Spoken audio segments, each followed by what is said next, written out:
কাকু, আপনার একটু লজ্জা নাই? আপনি এ কেমন ভিডিও দেখলে কাকু? কাকু, আপনি যে ভিডিও আমাকে দেখালেন সেটা দেখার পরে 2 দিন ধরে ঘুম নাই। কাকু, তুমি আমায় কি দেখালে? কাকু, তুমি এখন এর সমাধান বের করো। এই ভিডিও দেখার পরে আমার চোখে ঘুম নাই। কাকু তখন বলল, এর সমাধান খুব সহজ। আমি এর সমাধান করে দিতে পারবো। তোমার ভালো ঘুম হবে। মা, আমি বললাম, তুমি বেহুশের মতো ঘুমোবে। আমি কাকুকে হতাশ হয়ে বললাম, কাকু, আমি ঘুমাতে চাই, কি করলে আমার ঘুম আসবে? কেন তুমি আমায় ভিডিও দেখালে? কাকু তখন বলল, আজ রাতে তুই আমার ঘরে আমার জন্য একটি চা নিয়ে আসিস। তারপর আমি তো সমস্ত সমস্যার সমাধান করে দিব। আমি যখন রাতে কাকুর জন্য চা নিয়ে ঘরে গেলাম, তখন কাকু বলল, তুমি বিছানায় চুপ করে শুয়ে পড়। আমি কাকুকে বললাম, কাকু, আপনার রুমে আমি থাকবো কেন? কাকু তখন বলল, তুমি যদি ঘুম চাও তাহলে আমার এই বিছানায় শুয়ে পড়ো। তারপর আমি যখন বিছানায় শুয়ে পড়লাম, তারপর কাকু আমার সাথে সারা রাত ধরে। বন্ধুরা, আমার নাম সালমা।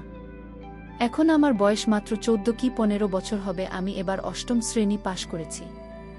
আমার পড়ার খুব শখ ছিল, কিন্তু বাবা আমার লেখাপড়ার বিপক্ষে ছিলেন। আমি আমার মা এবং কাকাকে বললাম, আমি আরও পড়াশোনা করতে চাই। তাই এখন আপনারা দুজনেই আমাকে সাহায্য করুন এবং আমার বাবাকে রাজি করান। কাকার দিক থেকে অনেক চেষ্টা করেছিল, কিন্তু বাবা কিছুতেই রাজি হচ্ছিল না। কারণ সে বলতো, আজকাল স্কুলে পড়াশোনা কম আর প্রেম প্রীতি বেশি হয়। তখন কাকা বাবাকে বুঝিয়ে একভাবে আমার গ্যারান্টি নিলেন যে আমি এরকম কিছু করব না, শুধু পড়ালেখার করব। তখনই বাবা আমার স্কুলে পড়তে দিতে রাজি হন। আর কাকে বলেন, আজ থেকে সালমার দায়িত্ব তোমার। যদি সে এমন কিছু করে যা এই ঘর পরিবারের সম্মান ক্ষুণ্ণ করে, তাহলে সালমার সাথে তোমার ভালো হবে না। কাকা বাবাকে বললেন, ভাই, চিন্তা করবেন না, আমি সালমার প্রতিটি গতিবিধির উপর নজর রাখব। এই সময় আমি জানতাম না যে কার মনে কি ছিল আর কেন তিনি আমাকে এত সমর্থন করছেন। কিন্তু আসল ব্যাপার হলো, আমি কখনো ভাবিনি যে কাকার সাথে আমার বন্ধুত্ব এত গভীর হয়ে উঠবে। তারপর কয়েকদিনের মধ্যেই কাকা আমার সাথে গিয়ে আমাকে ক্লাস 9-এ ভর্তি করিয়ে দিলেন। প্রথম দিকে তো মন দিয়ে পড়াশোনা করতাম, স্কুলে কারো সাথে বেশি ফ্রি হতাম না, এবং স্কুলে যা কিছু হতো রাতে বাড়িতে এসে কাকাকে সব খুলে বলতাম। কাকা আমার সাথে খুব ফ্রি হতে শুরু করেছিলেন এবং আমি অনুভব করতাম যে তিনি আমার দিকে খুব অদ্ভুতভাবে তাকিয়ে আমাকে দেখতেন। কারণ আমার কাকিমা গ্রামে থাকতেন এবং আমার কাকা কাজের জন্য আমাদের বাড়িতে থাকতেন। তারপরে স্কুলে আমার একটি মেয়ের সাথে বন্ধুত্ব হয়, যার সাথে বন্ধুত্ব করার পর আমার জীবনে একদম বদলে যেতে শুরু করে।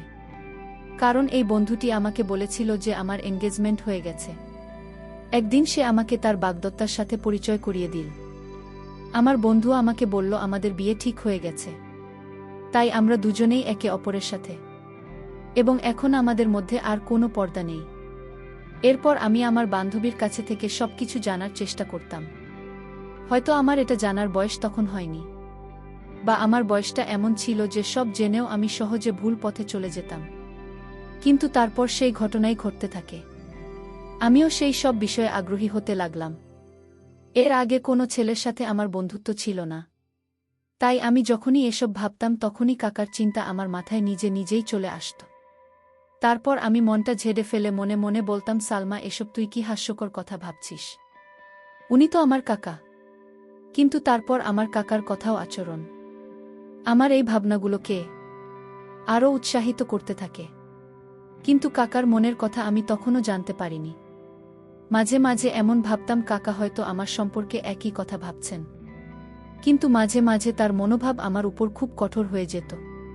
তিনি আমাকে মনে করিয়ে দিতেন যে তোমার বাবা খুব কঠোর এবং তুমি যদি কোনো ভুল করো তবে তিনি তোমার পাশাপাশি আমার অবস্থাও খারাপ করে দেবেন। তার কথাগুলো শুনে নিজেকে আগলে নিতাম। স্কুলে গেলেই আবার ওখানে সেসব কথা শুনতে পেতাম। তারপর স্কুল থেকে বাড়িতে ফিরে বন্ধুদের বলা কথাগুলো ভাবতে শুরু করলাম। সেদিন কাকার কাছ থেকে বাড়ি ফিরলে তিনি এসে আমার পাশে বসলেন এবং কথা বলতে লাগলেন। কি ভাবছে জানি, তাও আবার এত গভীরতা নিয়ে কাকার দিকে তাকিয়ে বললাম, কাকা, জানো আমার বন্ধু আজ আমাকে কি বলেছে? প্রতিবারের মতো আজও আমি আমার মনের কথা কাকার সাথে ভাগাভাগি করতে লাগলাম। ছোটবেলা থেকেই আমার একটা অভ্যেস ছিল, আমি কাকে সব খুলে বলতাম, সেটা যেমন কথা হোক না কেন। এরপর কাকা আমার দিকে তাকিয়ে বললেন, হ্যাঁ বলো, তুমি কি বলতে চাও? তোমার বন্ধু তোমাকে কি বলেছে? আমি তাকে বললাম, আমার বন্ধু আমাকে বলেছিল ইন্টারনেটে অনেক ধরনের ভিডিও আছে, যেসব ভিডিওতে সব ধরনের তথ্য পাওয়া যায়। তাই আমি বলছি কি কাকা, তোমার যে মোবাইলটি আছে আর তাতে তো নেট প্যাকেজও আছে, তুমিও নিশ্চয়ই সেই ভিডিওটি দেখেছ। তাহলে কেন আমরা দুজনে একসাথে ভিডিওটি দেখি না? আমি মুখটা কাকার কানের কাছে নিয়ে এসে ফিসফিস করে কথা বলতেই তিনি বিস্ফোরিত চোখে আমার দিকে তাকাতে লাগলেন। আমার মনে হলো সে আমাকে একটা বোকা দেবে, কিন্তু তারপর হঠাৎ তিনি আমার দিকে মনোযোগ দিয়ে তাকালেন। সম্ভবত তার মনের মধ্যে কিছু সিদ্ধান্ত নিলেন এবং তারপর তিনি হাসলেন। কাকা আমার সাথে ফিসফিস করে কথা বলতে শুরু করলেন। তোর বাবার সামনে এমন কথা ভুলেও যেন বলিস না, নইলে তোর বাবা শুধু তোর অবস্থাই খারাপ করবে না, তার সাথে আমাকে ঘর থেকে বের করে দেবে, কারণ আমি তোর দেখভালের দায়িত্ব নিয়েছি। তখন আমার থাকার সমস্যা হয়ে যাবে। বাকি রইল ভিডিও দেখার কথা। ভিডিওটি দেখার জন্য তুমি রাতে আমার রুমে আসতে পারে, আমি তোমাকে সব ধরনের ভিডিও দেখিয়ে দেব। কাকার চোখে একটা উজ্জ্বল দুষ্টুমি ছিল, যা আমি সেই মুহূর্তে বুঝতে পারিনি। এরপর কাতার রুমে চলে গেলেন এবং আমি পড়াশোনা করতে লাগলাম। পড়তে পড়তে আত্মসময়ের কথা ভাবতে লাগলাম।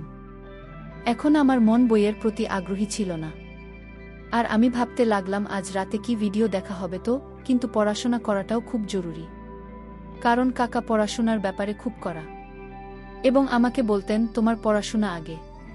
তিনি বলতেন তুমি যদি পড়ালেখায় ভালো হও তাহলে তোমার বাবা বুঝবেন এবং তোমার স্বাধীনতার দরজা তোমার জন্য খোলা থাকবে। তার বক্তব্য আমার কাছেও একেবারে সঠিক মনে হতো। তাই আমি আমার মন থেকে সমস্ত কিছু মুছে ফেলে এক আগ্রহের সাথে আমার স্কুলে যেতে লাগলাম। আমি অপেক্ষা করতে লাগলাম কখন রাত হবে। রাত হলে শান্তিতে কাকার রুমে গেলাম। রুমে গিয়ে দেখি কাকা মেয়েদের পত্রিকা দেখছিলেন। আমাকে দেখামাত্র তিনি হাসতে শুরু করলেন এবং পত্রিকাটি লুকিয়ে ফেললেন। শীতের মৌসুম চলছিল আর দিনকে দিন ঠান্ডা বেড়েই চলেছে। আজ রাতে খুব ঠান্ডা ছিল, তাই আমি গিয়ে কাকার বিছানায় তার কাছে গিয়ে বসলাম। এরপর তাকে বললাম, এখন তাড়াতাড়ি ভিডিওটা দেখাও, না হলে বাবার আসার সময় হয়ে যাবে। তারপর আর সময় নষ্ট না করে কাকা আমাকে ভিডিও দেখাতে লাগলেন। ভিডিওটি দেখার সাথে সাথে আমার যে কি হচ্ছিল তা বোঝাতে পারবো না, কিন্তু কাকতালীয়ভাবে আমরা মাত্র কয়েকটি ভিডিও দেখেছিলাম। যখন বাবা আমাদের রুমে এলো এবং সে আসার সাথে সাথে আমার সাথে কথা বলা শুরু করলো, এত রাতে কার ঘরে কি করছো, তোমার রুমে যাও। বাবা খুব কড়া প্রকৃতির মানুষ ছিল এবং আমি তাকে অনেক ভয় পেতাম। তাই বাবা যখনই কথাটা কঠোরভাবে বলল, আমি সব ভুলে দ্রুত আমার রুমে চলে আসলাম। ভাবলাম বাবা কাকা রুম ছেড়ে নিজের রুমে যাওয়ার সাথে সাথে আমি আবার কাকার রুমে চলে যাব। কিন্তু এই রাতে বোধ হয় কাকার সাথে বাবার কিছু জরুরি কাজ ছিল। বাবা অনেকক্ষণ কাকার ঘরে বসে রই, আর অপেক্ষা করতে করতে আমি কখন ঘুমিয়ে পড়লাম বুঝতেই পারিনি। আর বাবা কখন যে রুম থেকে চলে গেল তাও জানি না। পরের দিন স্কুল থেকে ফিরে রাতের জন্য অধীর আগ্রহে অপেক্ষা করতে লাগলাম, কারণ আমি কিছু ভিডিও দেখে নিয়েছিলাম। আর যখনই সময় হল কাকার রুমে চলে গেলাম ভিডিও দেখতে। কিন্তু কাকা বললেন, এই মুহূর্তে আমি আমার অফিসের কাজ শেষ করছি, এক কাজ করো, কিছুক্ষণ পর আমার রুমে এসব ভিডিও দেখাত। সকাল থেকেই ভিডিও দেখার জন্য আগ্রহী হয়ে বসেছিলাম, তাই কাকার উপর একটু রাগ করে বসে রইলাম। আমার মোবাইলে হোয়াটসঅ্যাপ ইনস্টল করা হয়েছিল। তখন একটি নতুন নম্বর থেকে একটি মেসেজ এল। তার পাঠানো ছবি দেখে আমার চোখ বিস্ফোরিত হয়ে ওঠে। আমি শুধু সেই ছবিটি দেখছিলাম যখন সেই লোকটির কাছ থেকে মেসেজ আসতে শুরু করে। সে মেসেজ করেছিল, আমি তাকে একইভাবে উত্তর দিতে শুরু করলাম। তখন আমার মনে হলো আমার এই টাকাকে জানানো উচিত। আমি তখনই কাকার রুমে চলে গেলাম, কিন্তু তার রুমের দরজা বন্ধ থাকায় আমি আমার রুমে ফিরে এসে সেই অচেনা ছেলেটির সাথে কথা বলতে লাগলাম। তখন মোবাইলে মেসেজে কথা বলছিলাম। আমি যখন তাকে বললাম, আমি তোমাকে দেখতে চাই, এরপর আমি তাকে ভিডিও কলে কথা বলতে বললাম, কিন্তু সে অস্বীকার করল। এমন সময় রুম থেকে বের হতেই চোখ কলকাতার দিকে। এ সময় তিনি তার ঘর থেকে বের হয়ে ছাদের সিঁড়ি দিয়ে উপরে উঠেছিলেন। তার হাতে একটি মোবাইল ছিল। রাতের এই সময়ে তিনি কেন ছাদে যাচ্ছেন তা ভাবলাম। রাত তখন 1টা বাজে। আমার ঘুম আসছিল না, কিন্তু আমার মনে একটা সন্দেহ জেগেছিল যে কাকা আমাকে নতুন নম্বর থেকে মেসেজ করছেন। আচ্ছা, এইসব ভাবতে ভাবতে আর কাকার কথা ভাবতে ভাবতে কখন যে ঘুমের মধ্যে হারিয়ে গিয়েছিলাম জানি না। আর একটা স্বপ্ন দেখলাম যেটাতে কাকা আমার সাথে ছিলেন। তখনই আমার চোখ খুলে গেল। খুব সকালে দেখি কাকার মেজাজ খুব ভালো ছিল। তিনি হাসছিলেন এবং আমার সাথে কথা বলছিলেন। এর আগে আমি পায়ে হেঁটে স্কুলে যেতাম, কিন্তু আজকে বলল আজ তোকে আমার বাইকে করে স্কুলে নিয়ে যাব। তাই আমিও তার সাথে গেলাম। স্কুল শেষ হয়ে গেট থেকে বেরোতেই দেখি কাকা আমার জন্য অপেক্ষা করছিলেন। আমার মনটা আজ খুব খারাপ ছিল, কারণ আমার বান্ধবী আমার উপর রাগ করেছিল, কারণ আমাদের মধ্যে ঝগড়া হয়েছিল।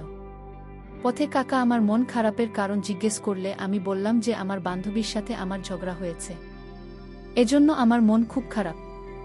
তখন কাকে বলল আমাকে তোমার মন ভালো করতে দাও, দেখবে সব কিছুই তোমার খুব ভালো লাগবে। এরপর কাকা একটা বিরিয়ানির দোকানের সামনে বাইক থামান। তিনি জানতেন যে আমি বিরিয়ানি খুব পছন্দ করি। তারপর আমরা দুজনেই সেখানে বিরিয়ানি খেলাম। কাকা সেখানেও আমার সাথে মজার গল্প করছিলেন।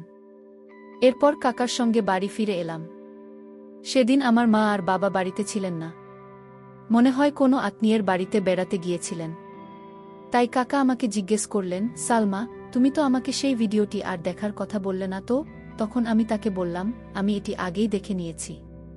কাকা হঠাৎ চমকে আমার দিকে তাকাতে লাগলেন আর বললেন, কেমন করে দেখলে? তোমার তো শুধু হোয়াটসঅ্যাপ প্যাকেজ আছে। তিনি আমাকে কড়া গলায় জিজ্ঞেস করলেন। আমি তাকে বললাম, আমি একটি নতুন বন্ধু বানিয়েছি, সে পাঠিয়েছিল। আমি রাতে এসেছিলাম তোমাকে বলতে, কিন্তু কাকা তখন তুমি ঘুমোচ্ছিলে।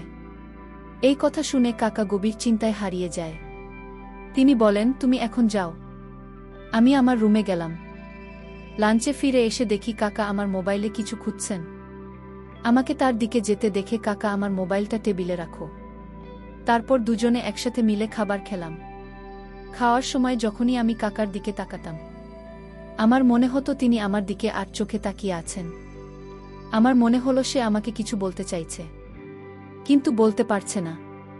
মনে মনে ভাবতে লাগলাম, কাকা একবার প্লিজ বলে ফেলো, আমি তোমাকে একটু বারণ করব না।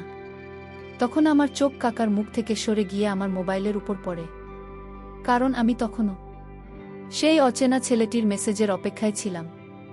সে তখন ও আমাকে মেসেজ করেনি, আর কাকা কিছু বলতে যাচ্ছিলেন। তখন আমি মোবাইলটা তুলে নিজেই সেই নম্বরে মেসেজ করতে লাগলাম, কিন্তু কাকা আমার হাত থেকে মোবাইলটা ছিনিয়ে নেয়। আমি ভেবেছিলাম সে হয়তো রাগ করছে। তখন কাকা বললেন, সালমা, খাওয়ার সময় মোবাইল ব্যবহার করা মোটেও ভালো কাজ না, তাই মোবাইলটা এখন আমার হাতে দাও। এই বলে সে আমার মোবাইলটা নিজের কাছে রাখ। আমি তাড়াতাড়ি খাওয়া শেষ করে কাকাকে বললাম, এবার তো আমার মোবাইলটা আমাকে ফিরিয়ে দাও। কাকে বলল, আমি তোমাকে দিয়ে দেব, আগে তুমি আজ আমার একটা উপকার করো। আমিও তাই করলাম। দ্রুত বাসনপত্র সংগ্রহ করলাম এবং তারপর আমার স্কুলের কাজ শেষ করলাম। এরপর রাত 2টা বাজতে আমি কাকার রুমে এসে তাকে বলতে লাগলাম, কাকা, এখন আমার মোবাইলটা দাও, আমার সেই বন্ধুর সাথে কথা বলবো। কাকা বললেন, আমার খুব মাথা ব্যথা হচ্ছে, যা আগে আমার জন্য সুন্দর করে একটা চা বানিয়ে নিয়ে আসো। কিছুক্ষণ পর চা বানাতে গেলাম। চা বানানোর পর রুমে এসে চার টেবিলে রেখে চলে যেতেই তখন কাকা আমাকে বললেন, তুমি আজ রাতে আমার রুমে থাকো। আমি অবাক চোখে তার দিকে তাকাতে লাগলাম। বন্ধুরা, তারপর কাকা আমার সাথে কি করেছিল তার পরের পার্টটা আগামীকাল আপলোড দেওয়া হবে। সেই পর্যন্ত সবাই ভালো থাকবেন। ধন্যবাদ।